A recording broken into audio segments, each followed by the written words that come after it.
Thank you very much for coming here tonight. Jeneline, okay, that's great. Thank you for being here today and being in this conversation with me. So today I'm going to talk about community renewal and strengthening in the context of the provocateur leadership approach. The main reference for this conversation is my book Provocateurs, not Philanthropists: Turning Good Intentions into Global Impact. I wrote the book in 2022, and that's still in the height of the pandemic. It was easing out at the time, but I wasn't able to really have a conversation with a lot of people about some of the contents and the principles and insights from the book. And this is now my chance to be able to share that, have a conversation, and dig deeper into what does that mean in in every sector in social development, especially here in Alberta and in Canada in as a whole. So I'm very happy to be here with you discussing this. To start off, I'd like you to think about who you are as a leader, or what do you want to, who, or what kind of leader would you want to be? Anyone that's do you think would be your exemplar, the examples that you have in terms of what kind of the leadership that you want to assume for yourself. I ask this because it's good to contextualize a conversation on leadership understanding, perspective, and the context with which we assume leadership in our various roles in our social development sector. I'm just putting this out to you, and these are some of the, I would say, top few leadership traits and styles that I see around and I always hear about. And not to judge any of them, but if you are this, then basically give me a shout out in the chat box if that's the kind of leader you are, or would you want to be, or maybe a different kind of leadership style or altogether, or leadership perspective altogether. So some of this would you would hear a lot, like servant leadership, empathetic, being adaptive, being selfless, being innovative, decisive, community oriented, impact oriented, collaborative, secured, ambidextrous. Ambidextrous meaning the left brain and the right brain coming together. So you have the creative and the logical side of the brain coming together, and they call it ambidextrous leadership. That's a new thing though. Charismatic, authentic. We hear that all the time. People centered, nonconformist, and so on and so forth. So there are many labels we hear about. And sometimes all of this also as well, we assume in ourselves. So I want you right now to look into yourself, think about for a few minutes, what kind of leader are you, or who you want to be, or what you assume to be, and who are your exemplars? Who are the people in your informal, formal, personal, career, professional life that you hold up high as an example of a leader that you want to be? So when I was 20, I have a sort of idea of what, a leader should be. And growing up in the sector, I assumed that, hey, I want to be like that when I'm in that stage. But right now at 40, I have a very different understanding of leadership. And I have a different understanding of my exemplars as well. So things have changed throughout. And I believe as you grow and evolve and mature, and you have a lot of life experiences, it also allows you to have a more defined, more specific understanding of who you want to be as a leader, what kind of leader would you want to be, and who are your exemplars. So like just quickly in a chat box without much judgment to that. Yes, collaborative, thank you, narrative, empathetic, yeah. Relational, yes, we're rooted in relationship. This is the mini summit for that. Rooted in relationship. We are relational. Absolutely. Authentic. I know authentic has been a word that's been peddled around and over abused and misused a lot of times. But if it's really for you, I would say go for it. We want to be as real and as authentic as much as we can as a leader. Collaborative and adaptive. Basically, in the context of a moving, dynamic world that we live in, we cannot not be collaborative and adaptive and in that way. Empathetic, collaborative, authentic. I love the leadership style of Robin Wall Kimmerer. Yes, and we don't know Robin, but I guess if you can send us a link of who she is and what kind of style would that would be awesome. Supportive and resourceful. Yes. It's all part of how you really put together the assets that within you to really make sure that all your, goals are achieved and that you are, you are being practical about your, being resourceful about managing those assets that you have. So in a way, we already have that in us, the understanding of what leadership is, just the basic understanding. Now we go deeper to what my approach is and how it fits with all of these things that we already know. We have sort of like an innate a basic understanding of leadership and how we embody it.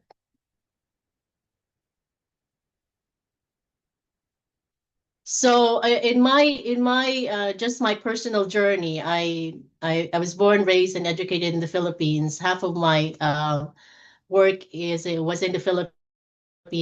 I grew up in the social development sector, and one of the many things the reasons why I wrote the book is because when I was growing up in that sector, I really didn't have a lot of leadership support, and that was the missing piece in my development, and that is across a lot of organizations. I would say systemic wise, it was a big issue at the time, and a lot of us were young people were disillusioned. We can't perform well. We don't have support. We don't have resourcing. We don't have people really backing us up and sponsoring our growth.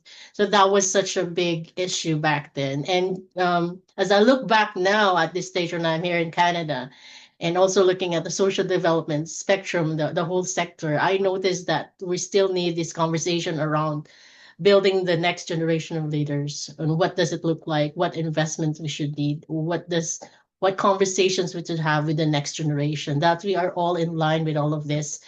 um, and so far my that has been one of the big reasons why I wrote the book. And the second thing is that if you look at the scholarship of leadership, especially for the 21st century, it's been an evolving scholarship. And yet, just one thing I noticed, that it's all still stilted to this all too perfect human being, that you have to be all of this.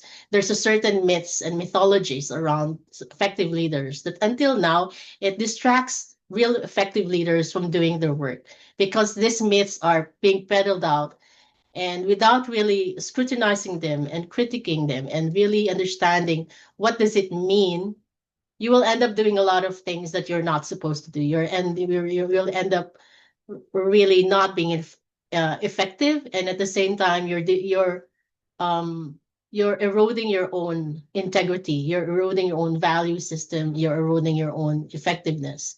So that's why I when I wrote the book, I first pointed out that the myths are there and we need to really define them and tease them out and say that no, we want to be we don't want these myths within us. We don't want these myths perpetrated by us and in our environment. So what are these myths? That you have to be all that perfect, and sometimes it says positional power rules that you can have it all. And some people say, no, you can't have it all. You have to pick a lane.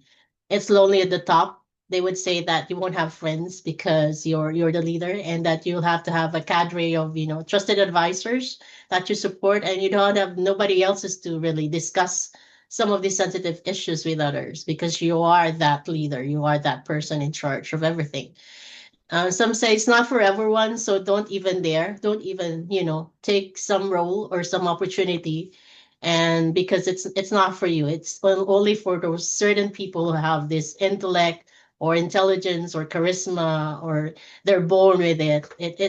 It's still there. It's still being peddled around in many people's faces, especially in social media, and that disinformation really corrupts a lot of people.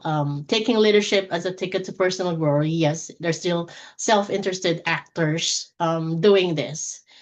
Don't hog the limelight, share it with others. There's this sort of allergy to taking recognition and credit where credit is due, but at the same time, yes, sharing is important, that you share, you delegate. When you delegate power and you delegate responsibility, you share credit for that, and that is important as a leader and as a manager. Charisma is very important. Yes, there's a part of charisma. There's a part of, in terms of the physical attractiveness of a leader, but it's not all about that. Mostly, it's not about charisma. You're too young, you're too old, you're not an expert. I've been told I'm too young when I was 20, too young but accomplished, and now it's too old, but a little bit relevant.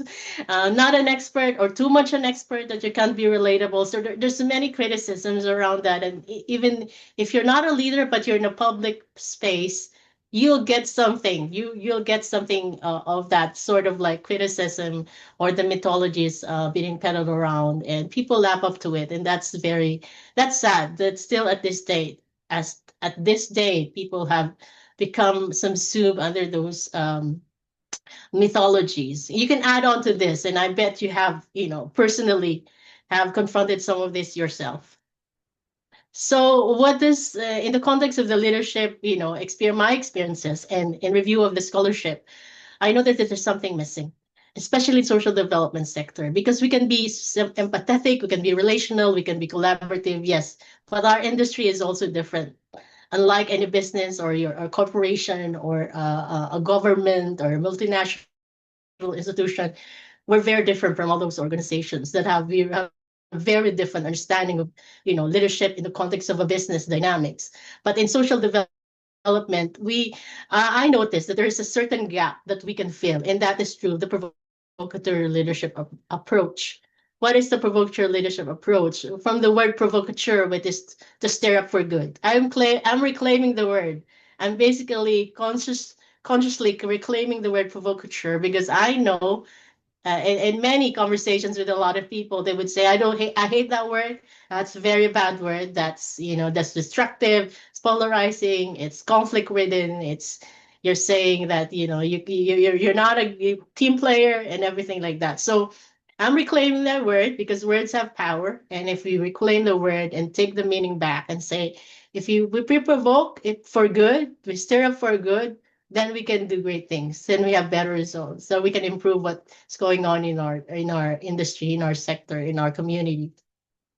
So I'm reclaiming the word provoke your leadership to revamp the old paradigms of leadership and the myths surrounding effective leaders. So what is it basically, Maiden? Well, it's all about a few things. One, it's transformational. As what some of you have said, you're a transformational leader. So what does it mean? You're a facilitator. You're not a savior. You're not a patron. You're not a fixer.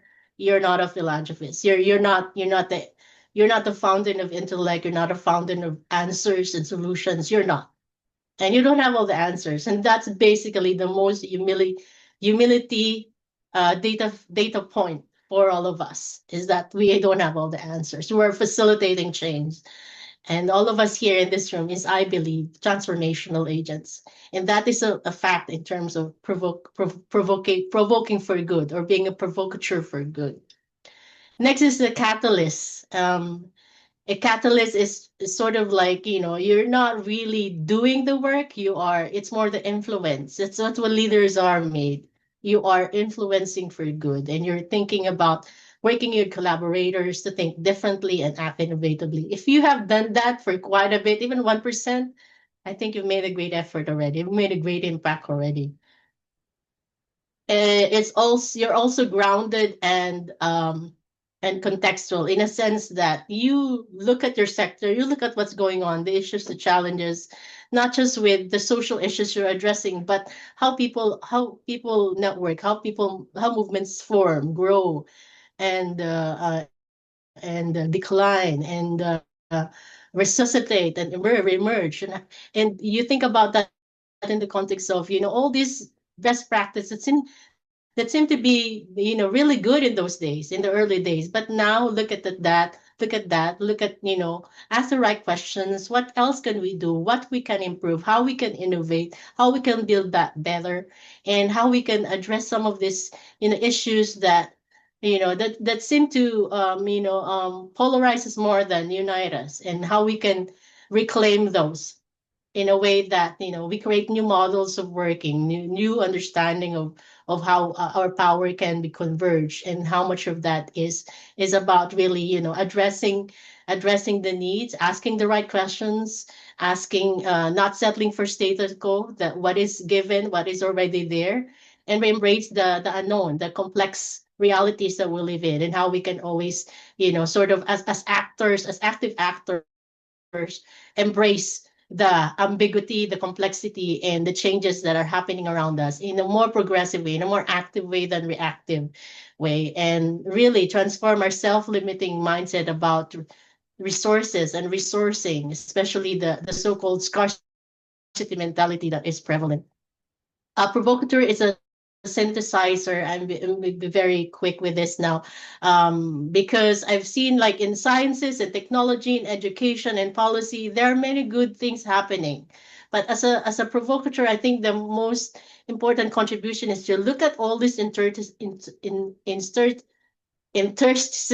and see what are the gaps, what are things that are falling apart, falling between this, and how we can meet the gaps, meet the unaddressed needs, unmet needs, filling gaps in thinking and practice, and maybe new models of working, and then support breakthrough, because that's important. If there's a breakthrough, then people are, we're gonna hang on to it, and we'll support it more. So we create breakthroughs more than being obsessed with success. And it's embodied. We talk about mental health for a few years after the pandemic now, and it's still going on, the mental health focus. But aside from the health, my book is all about the power of legacy, and how we start with at a very, very young age. The concept of legacy, the concept of the yeah, and the concept of creating uh, contributions at any point of your life, at any journey, at any given journey, again, even career journey of your life. And it speaks about your lifelong aspirations for your community and lifelong aspirations for yourself, being an impact leader. Questions? I know it's a lot and it's a lot to unpack, but if you have any questions, let me know. Just just surface level reaction, thoughts. Does it If you don't have a question for me, I have a question for for you. Maybe that's a good start. So what do you think about his approach, what you're prone to sharing, if ever it if it sparks your interest and curiosity, and how does it relate to your own leadership style? Is it something, because it's something that you can add on to your toolbox, not debunk what you already have, what is growing, what is being nurtured there in terms of your own literature perspective, but as an more of an addition to the toolbox that you're already using. So how does it relate to your own leadership style based on your community context and needs?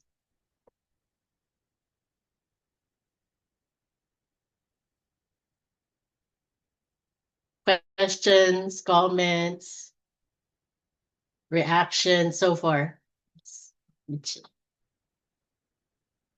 Okay. Oh yeah, that's Robin. Yeah, oh yes, I was just Amy. gonna say, You okay, can perfect. unmute. Um, I was just gonna really share that I think you just gave words to what I've been trying to define is the way I want to approach leadership. That the word of provocateur, it's like that. I've described it before as like polite disruption. Um, Yes, but yeah, that provocateur piece, I really like it. I like the way you've reframed it. So thank you for that. I really appreciate that. thank you.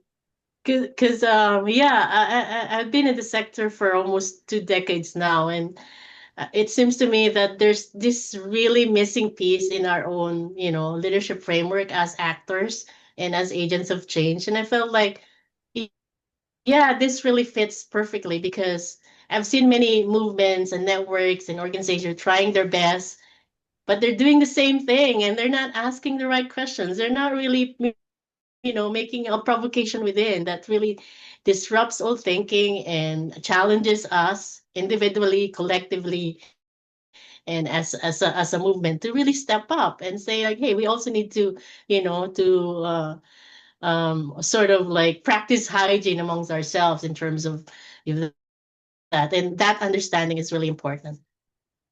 Okay, Molly says a good reminder that hard conversations challenging the status quo can be an effective leadership tool, especially in the work of social impact. Yes, I think I've been a conformist for a long time when I was young, but then conformism doesn't lead you to the results. It just leads you down the rabbit hole. And I've seen that with, I work with the UN, I work with multilateral institutions before, and you look at the aid, the dynamics of aid and how until now it's being debated about how much aid do really need in the developing countries and how much localization and local empowerment we should uphold. It's still that debate, but I'm coming from that era and that generation where conformism actually doesn't it has some unintended bad consequences, I would say. And it's also in my book when I discuss all of those consequences, that sometimes unintended, harmful, unexpected, and sometimes ambiguous consequences, which we all have to contend with when we're doing some of the social impact work in our communities. We always have to contend with those. Yes. Anything else? So far, so good. Okay. Would you like me to proceed? Just give a thumbs up. Yes, yes. Okay. Sir. While you're marinating, I like the word marinate because I'm a home cook. When you're marinating all that information and some insights, it can take 24 hours to marinate a good meat. But for you, I'll give you a couple of, days to really to hopefully that sinks in and you can take something out of this conversation. Next. So what is this, Maiden? Okay, you're giving us a new, maybe a new word, a new phrase, a new sort of a flavor to our leadership understanding. Great, but what does it mean practically? So we're now going to the practical aspects of the provocateur leadership approach, and hopefully it stimulates some new thinking. So it covers 10 principles, but it's within the 5 P's. So it's passion, purpose, provision, practice, and paradigm. So first is passion. So the 5 P's are the elements to the provocateur leadership approach, which is if you look at the 10 principles, they're all around innovation. They're about accountability and the piece about community. I'm very, very focused on community.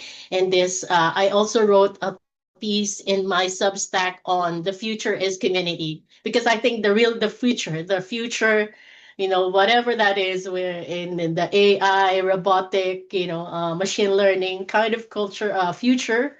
I would say it's the community. It's the community. The community is the future, and I'm holding on to that. Aside from that, let's look at the 5 P's. So passion, purpose, provision, practice, and paradigm.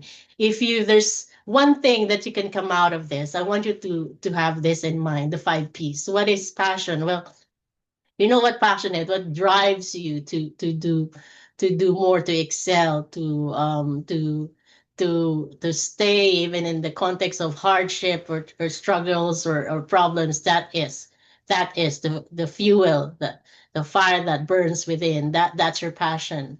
My question to you is, what drives your leadership in your community? What drives that? What is the passion? What is the fuel that drives that leadership in your community? Your leadership in your community. Purpose is your, I would say these are the values that underpin your leadership. What is really the purpose of why you're doing this? Whether it's a career, it's a vocation, it's a lifelong pursuit, it's your deepest convictions about the world and about yourself and about how your change dynamic, your change effort. So what is this? It's the arrow. The arrow is the arrow in a skilled, I would say, a bow person, right? They were as a skilled athlete can can the can create that effect, that large impact. So what is your purpose? What underpins those your leadership? What values underpin it? What are your core beliefs and deepest held convictions about about that made you stand and say, this is where I belong. This is my sector. This is my work. This is my lifelong pursuit. I will be here for my community. What does that look like in terms of your purpose? Third is your provision. You're not an idealist. You can, you're looking at assets, you're looking at resources, how you can mobilize, how you can put together, because the 5Ps is not about just ideation. It's not about idealism. It's about impact. It's about change making. It's about real, tangible change. So provision is very important. Fourth is practice. This is the day-to-day slog. This is the day-to-day discipline, practice, hard work. This is your how you refine your conviction is through your practice. It's your commitment. How far will you go? How long will you stay? Under duress, under hardship, under challenge. This is your practice. They will set you apart from those who are wannabes in the field who just wanted to do it, for a short time. And when they feel the heat, they're out. So you're not that person. So practice is important in that sense that there is that continuity, consistency, and longevity to what you're doing. And the last is paradigm, which is the basic one. Perspective. What do you believe it to be? I would question this because a lot of the rules and values and norms of society is based on the belief system of that society. If you change the mindset of people and the communities, then things happen right away.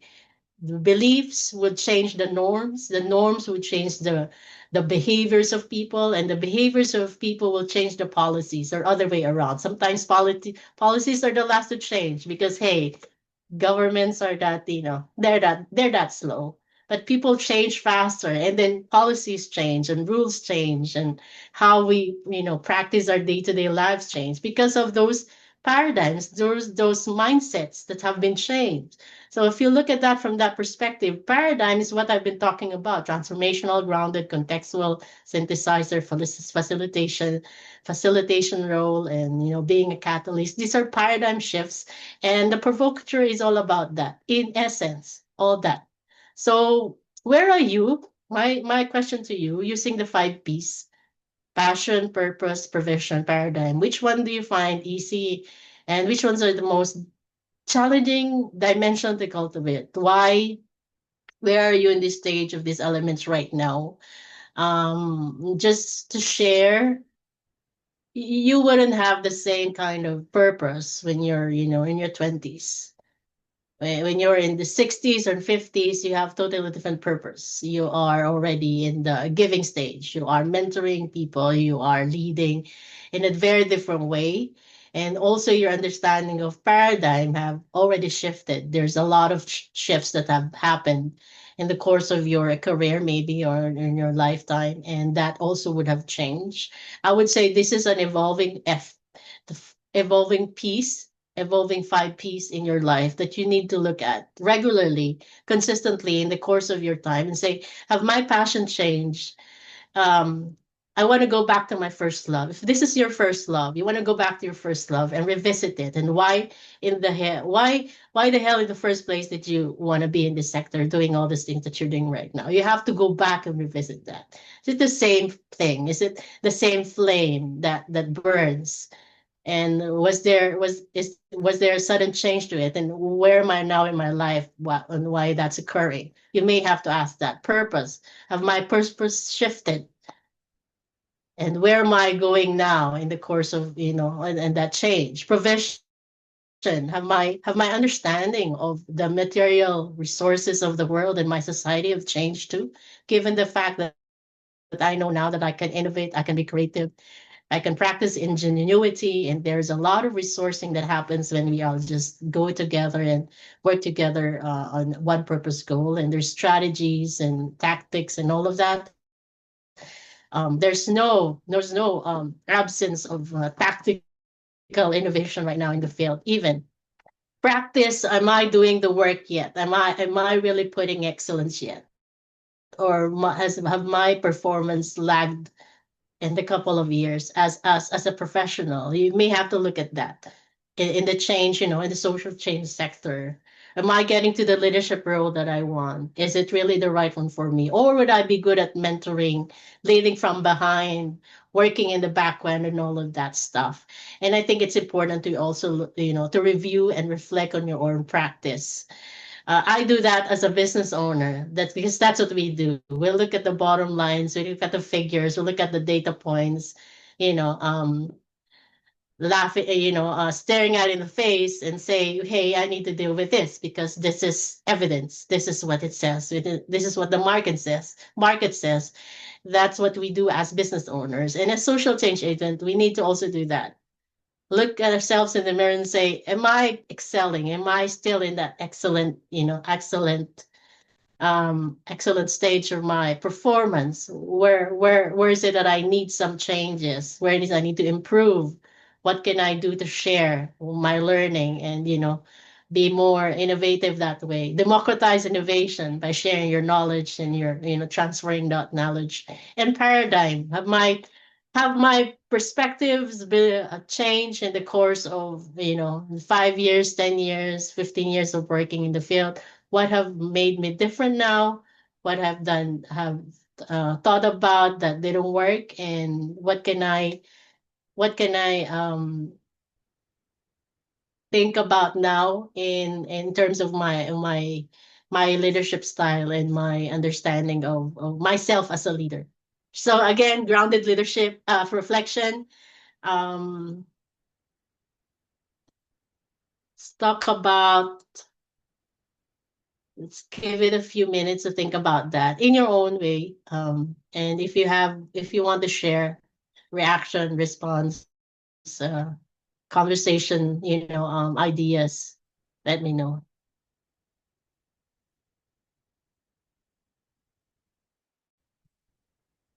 Okay,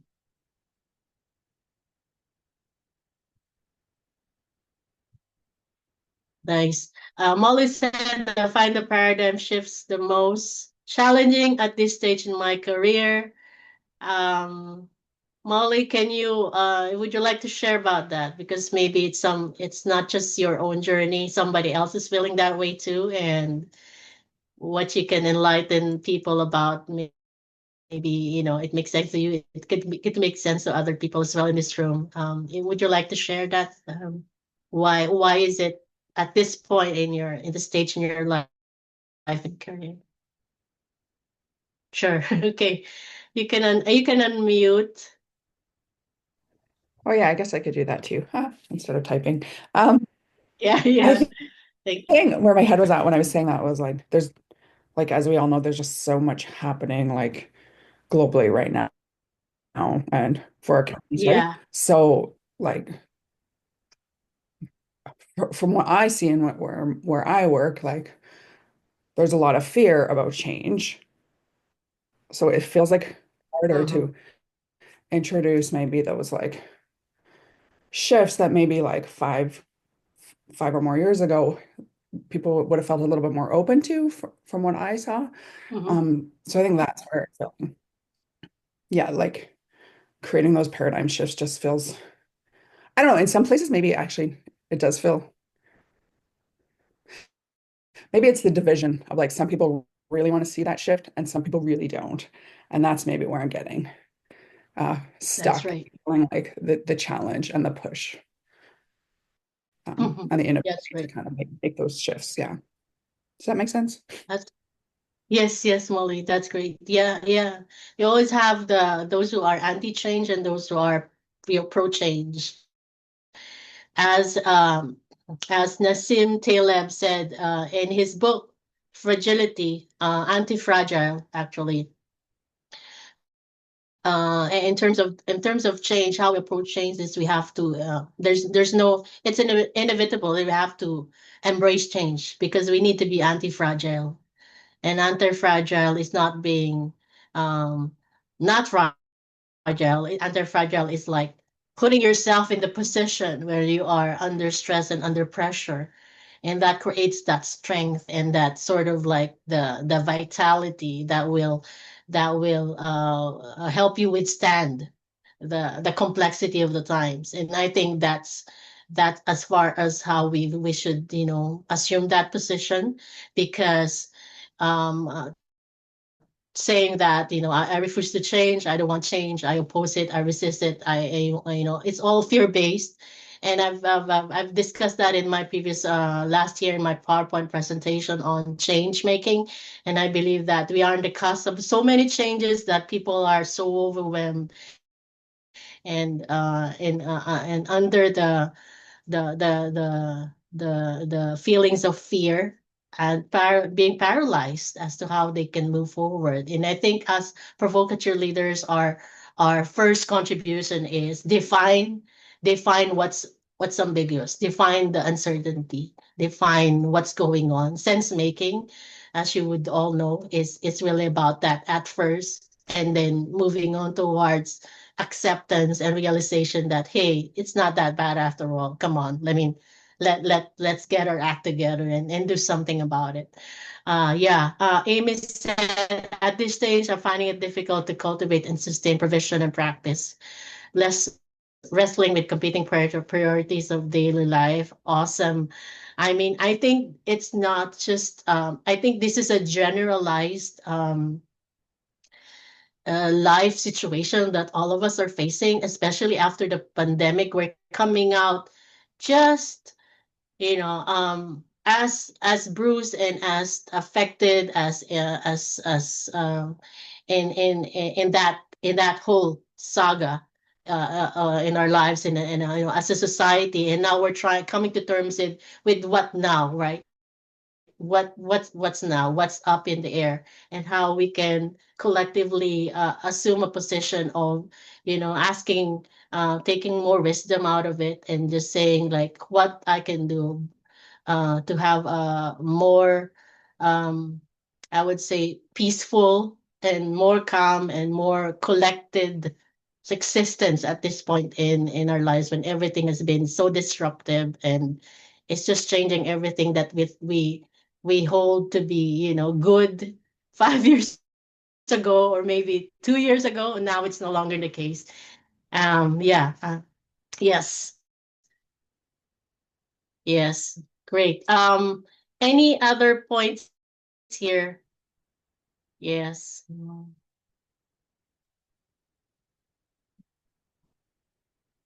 Any other points? Should I move on? Yes. Give a thumbs up.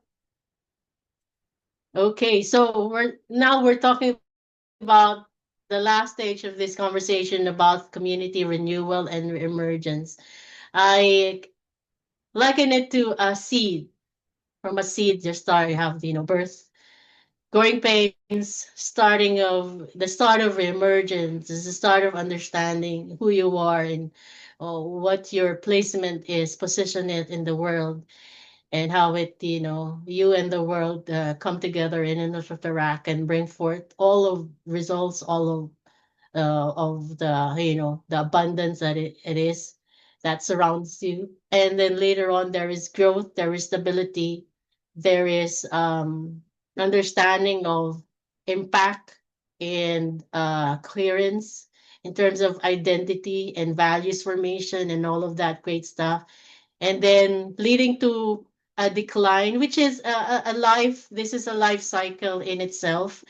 And if you look at the leadership in your community renewal, your community reemergence, your community thriving, not just surviving, you will have, obviously identifying some of these aspects and stages as well, and the in-betweens, because this is not just, and everything is in flux. We can't put you in a box and say you're in this, and maybe not, maybe not. So this is a influx kind of a framework right now that we're building with you. And decline could be in many stages. Jim Collins talks about 5 stages of decline: hubris, because of past success; number 2, overreach, exposure, over expansion. We call it scope creep in our world, scope creep, yeah. And third, lack of understanding of peril and risks. Number 4, trying to salvage with, patchwork of changes, not major transformational change. And last, leading to obsolescence, decay, and irrelevance. That's the 5 stages of decline. We're not going to the decline stage because I understand that we can renew. We can always renew every step of the way. We can always reemerge at a certain point. And I've written in my book, goodbyes are not always forever. The farewells when you're doing a community partnership and it's time to go, you can transition in many different ways wherein you uphold the relationship, you continue in a different way, in a different setup, a different paradigm, a different dynamics, and still continue the relationship and build the connection and build the knowledge transfer and build the capacity and all this wonderful stuff for the community. So I believe that we're not focusing on decline right now, but I believe that there are signs of decline that you can arrest right away. You can avert that. You can avert the trend and the trajectory of decline right now if you choose to, based on the context that you as a provocateur leader can do in small ways and in small action steps. So I want you right now to think about again marinating where when it feels like marinate, where are you in the spectrum, the growth spectrum? Are you in the birth stage? Are you still in the stabilizing, growing, putting this stuff together, putting systems in place, getting partners together, marshaling resources, creating avenues for collaboration, um, challenging the challenging the status quo, or you are in the discomfort stage, the pains, growing pains, um, sometimes paralysis, getting to see what you can do even in the midst of these trying times. What issues do you face right now that creates a sort of a stumbling block? Like there's Molly was saying, like it's an obstacle. No, like Molly was saying a while ago, if I'm correct, Molly, you're talking about people where people are stuck, right? The response to change. That's where a lot of people are stuck in that climate of fear, right?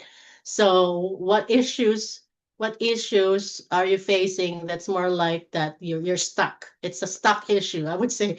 I think I wrote that one time in my blog about a stuck issue in an organizational change dynamic. And using the 5 Ps, if ever there is some sort of a usefulness to that, I won't impose, I won't force it. What insights can you draw based on your current challenges related to community regeneration? Because we want communities to continue thriving with or without you. You're not the savior, you're not the messiah of this. So you're facilitating the forces of good, the forces of abundance and renewal to this community, and make sure that it stays like that and becomes more vibrant with or without you. Hopefully that makes sense. So, uh, how are we for time, Chelsea? We have about 8 more minutes in my Okay, short room and so in the back. let's marinate on this. I like the silence. I fully respect the silence. I would like to be silent when I get these kinds of questions too. And yeah, you can be silent for this time, and then we wrap up in a few minutes. You can also connect through chat.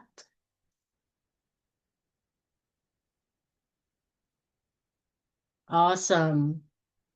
So yeah, Amy saying about went through the decline and then sort of a rebirth. Absolutely, absolutely.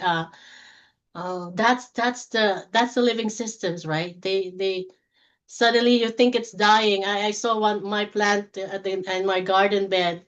I thought it's dying. It's really dying. Everything, the manifestations, but I haven't seen the roots. We still have the roots, and nobody sees the roots, and the roots are still alive. They are alive. And then the next week, it's I saw little sprouts coming in. Absolutely, absolutely. And that's the I would say that that's the wisdom of nature. That's the wisdom of nature telling us that, hey, that's you're not a failure. This is not a failure project yet. You can avert it, you can resurrect it, we can renew it anytime in the stage we're in.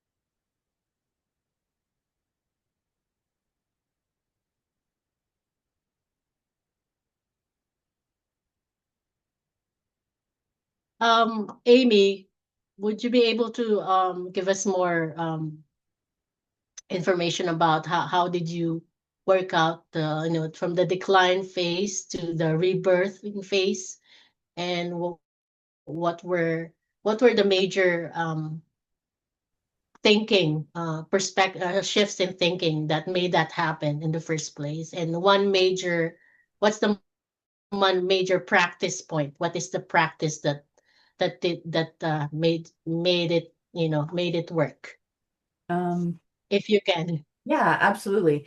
I I joined the board during COVID. So we're Mm, in a phase of adaptation because a lot of the events that we had previously hosted were all in person, so we had to really adapt to yeah. that. A lot of people that had been in the organization had been there for almost a decade, and there's definitely a high level of burnout. Um, Mm, and um, Sadly, our leader at the time became very ill and passed away. oh, wow. So I think, and I think, and then I kind of inherited the leadership role within the organization. Um, Yeah. and it was definitely difficult because I felt like definitely a bit of an imposter. Yeah. And but I came back to that passion piece, like why am I doing this? And Yeah. doing it because I feel like this is something that's important to our community. Um, and I think one of the things that kept it going has been just one, that the piece that you were kind of speaking to, which is allowing for rest and allowing for the grief of allowing that decline piece to happen, and Yeah. acknowledging that within the community as well. And then just slowly rebuilding and speaking to the things that I see within the community, where I think there are some things that I think are still very valuable, and start rebuilding on that. And since then, we've rebuilt a larger board, and we're now starting to see some of that uptick of higher engagement, Hmm. people that used to be involved coming back. But it's slow, and I think patience was one of the bigger things. Like, it's not instant all better. It's something that I really, Yeah. like, it's been almost 3 years now that we're just slowly plugging away at it and rebuilding, and just trying to have some type of consistency, but also allowing for a lot of that rest because it's exhausting. Because it's in addition, It because I'm a is. volunteer board, it's exhausting and it's emotionally taxing because it's something you're really Mm, passionate about. And it's yeah. also, when you don't see the reaction you hope for, it takes a toll, whether you want it to or not. Like, it's so keeping that positive outlook, it's not always possible, but coming back to it, I think, is something. So that patience piece and coming back to why you're doing it was a big piece for me to help keep it going. If that, yeah, yeah. Well, thank you very much, Amy. That sort of rounded up this conversation because you presented, the the behind the scenes, the